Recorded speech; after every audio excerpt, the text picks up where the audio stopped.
أعوذ بالله من الشيطان الرجيم. Ya. Dan poin pentingnya berpegang kepada sunnah. Berpegang teguh dengan sunnah ini adalah merupakan poros agama Islam. Talinya yang paling kuat, bahkan ia adalah istana yang paling kokoh untuk mempertahankan agama Islam ini. Karena Islam ini hakikatnya sunnah Nabi. Dan sunnah Nabi itulah Islam. Makanya Imam Al-Barbahari berkata apa? I'lamu annal islamah huwa sunnah wa sunnatu hiyal Islam. Ketahuilah Islam itu adalah sunnah, sunnah itu adalah Islam. Sunnah itu apa? Semua yang diajarkan oleh Rasulullah sallallahu alaihi wasallam. Maka semua yang Rasul ajarkan itu disebut dengan sunnah, Pak. Iya. Bayangkan kalau misalnya sunnah atau hadis Nabi itu kita tolak, sama saja kita menolak Islam. Karena mungkinkah Islam dengan sunnah dipisahkan? Tidak mungkin. Ya. Yang mengatur tentang tata cara hidup kita, cara ibadah kita, cara muamalah kita, siapa? Rasulullah sallallahu alaihi wasallam. Dalam Al-Quran, ayat-ayat hukum itu sifatnya global, Pak. Ada tidak dalam Al-Quran tata cara sholat dari takbiratul ihram sampai salam? Ada? Silahkan. Anda tidak akan temukan satupun ayatnya. Perincian dan penjelasannya di mana? Dalam hadis Nabi, dalam sunnah Nabi Shallallahu Alaihi Wasallam. Dalam Al-Quran Allah hanya mewajibkan saum dari terbit matahari sampai terbenam matahari. Tapi mana perincian secara lengkapnya kalau bukan dalam sunnah Nabi Shallallahu Alaihi Wasallam. Demikian pula zakat, demikian pula haji, demikian pula banyak lagi yang lain. Maka ya akhi, orang yang menolak sunnah hakikatnya ia menolak Islam. Karena Islam tidak mungkin tegak kecuali dengan sunnah. Dan sunnah pun tidak akan diterima tanpa Islam. Ikhwatul Islam azan ya Allah ya. Ia adalah tali yang sangat kokoh yang tak akan putus bagi orang yang berpegang kepada sunnah Nabi Shallallahu Alaihi Wasallam. Bahkan dia adalah sebab diturunkannya risalah, yaitu di mana risalah berupa sunnah Nabi Shallallahu Alaihi Wasallam adalah memperbaiki hamba dalam hidupnya di dunia dan akhirat. Maka tidak ada kebaikan di akhirat kecuali dengan mengikuti risalah. Sebagaimana tidak ada kebaikan di dalam kehidupan di dunianya kecuali dengan mengikuti risalah. Dengan menegakkan sunnah Nabi Sallallahu Alaihi Wasallam. Makanya akhi, menegakkan sunnah Nabi itu sama dengan membela Islam. Maka ada orang ingin membela Islam tapi dia menghancurkan sunnah, sama saja dia itu menghancurkan Islam. Maka kalau kita ingin membela Islam, pelajari sunnah. Ya. Berkata yang Umar bin Khattab, apa kata Umar? Ya'tunakum qaumun yujadilunakum bisyubuhatil Qur'an. Nanti akan datang suatu kaum yang akan mendebat kalian dengan ayat-ayat mutasyabihat. Fajadiluhum bisunan, lawan mereka dengan sunnah. Fa inna ahlas sunan a'raf li kitabillah. Karena orang yang sangat tahu tentang sunnah, dia yang paling tahu tentang makna kitabullah.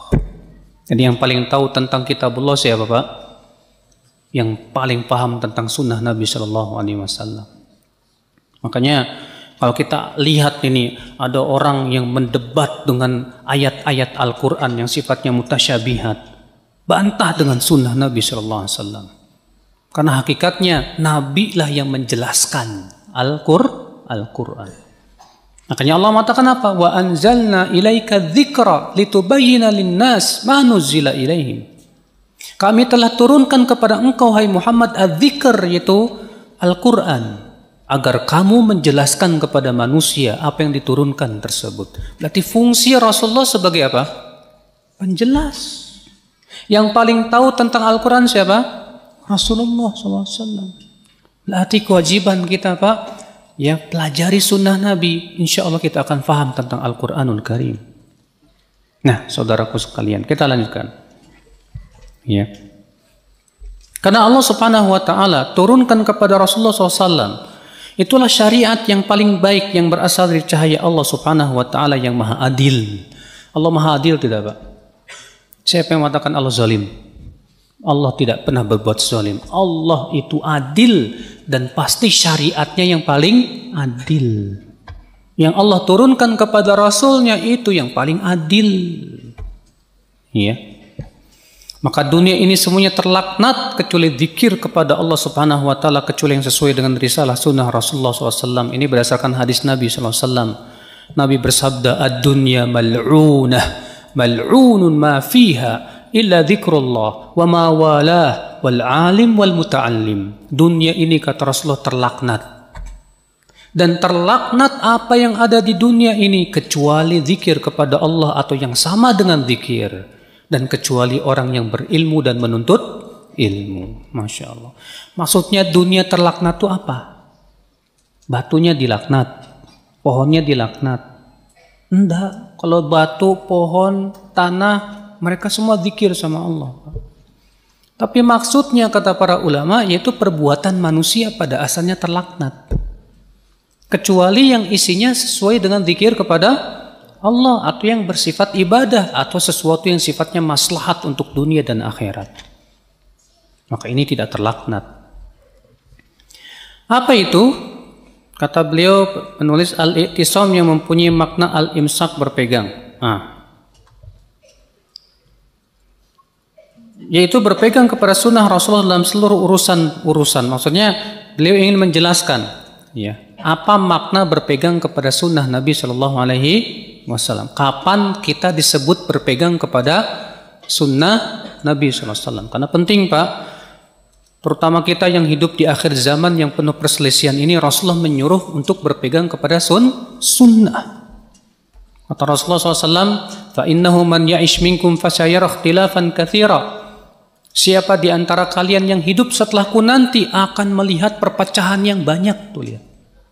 Dan ternyata kita lihat tidak. Benar nggak sabda Rasul ini, Pak? Benar. Kita lihat perpecahan yang banyak. Apa kata Rasulullah? Setelah Rasulullah menyampaikan umatnya akan berpecah belah. Fa'alaikum bisunnati.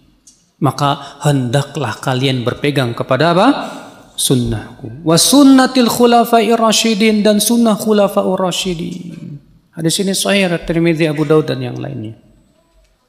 Berarti di masa-masa kita ini, di zaman penuh fitnah, perpecahan ini, Pak, pegang kuat-kuat sunnah Nabi SAW. Tapi subhanallah, ya, memegang sunnah di saat umat Islam berpecah belah itu, kata Rasulullah, bagaikan memegang bara api. Berat. Kata Rasulullah, al-mutamasik bisunnati inda ikhtilafi ummati kal qabid alal jamr. Orang yang memegang sunnahku di saat umatku berselisih, itu bagaikan memegang bara api, berat sekali. Iya. Nah, apa maksudnya berpegang kepada sunnah? Maksudnya itu berpegang kepada sunnah Rasulullah di dalam seluruh urusan-urusan, baik urusan dunia maupun urusan akhirat. Loh, urusan dunia juga iya, karena kan sunnah sudah memberikan kepada kita kaidah-kaidahnya. Contoh misalnya, masalah dunia pada asalnya halal, tidak boleh dikatakan haram sampai ada dalil. Iya. Dasarnya apa? Surat Al-Baqarah ayat 29. Contoh lagi misalnya, jual beli yang mengandung goror, demikian pula penipuan, kecurangan, semua diharamkan dalam Islam. Nah, ini kaidah bukan? Kaidah. Maka dalam masalah dunia kita pegang sunnah Nabi SAW. Dalam masalah makanan misalnya, Allah dan Rasulnya memerintahkan kita makanan yang halal, dan melarang dari makanan yang apa? Yang haram. Pegang kuat sunnah Nabi Shallallahu Alaihi Wasallam. Dalam cara pakaian, pegang kuat-kuat bagaimana cara berpakaian yang sesuai dengan sunnah Nabi Shallallahu Alaihi Wasallam. Dalam cara tidur, dalam cara makan, dalam cara minum, bahkan tentunya yang lebih besar dari itu seperti ibadah kepada Allah, akidah, keyakinan, ya, muamalah, maka kita usahakan harus sesuai dengan sunnah Nabi Shallallahu Alaihi Wasallam. Usahakan, ya akhwal Islam. Sampai-sampai kata para ulama, kalau kamu bisa tidak menggerakkan tanganmu kecuali dengan sunnah, lakukan. Artinya gimana nih? Biar cara nyisir saya ternyata ada dalilnya. Saya ketawa pun ada dalilnya. Saya tersenyum pun ada dalilnya. Artinya kalau kita bisa seperti itu, mantap. Ya. Sehingga semua gerak-gerik kita berdasarkan sunnah Nabi Shallallahu Alaihi Wasallam. Ya. Nah ini Pak. Dan ini memang harus kita lakukan ya akhi, karena itu adalah merupakan konsekuensi cinta. Siapapun menyatakan dirinya saya cinta Rasul, ya konsekuensinya ia harus menjadikan Rasulullah sebagai suri tauladan, sebagai idola dalam hidupnya. Harus ya akhul Islam. Ya. Kita berusaha untuk berpegang kepada sunnah Rasulullah SAW karena Rasulullah telah menjelaskan segala sesuatu. Iya tidak Pak? Rasulullah sudah menjelaskan segala sesuatu tidak? Yakin? Benar?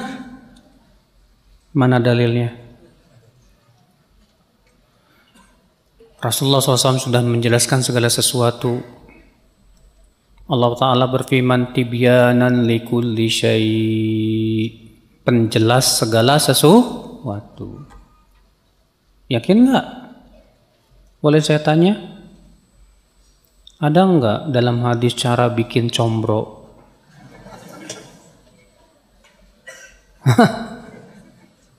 Ada nggak?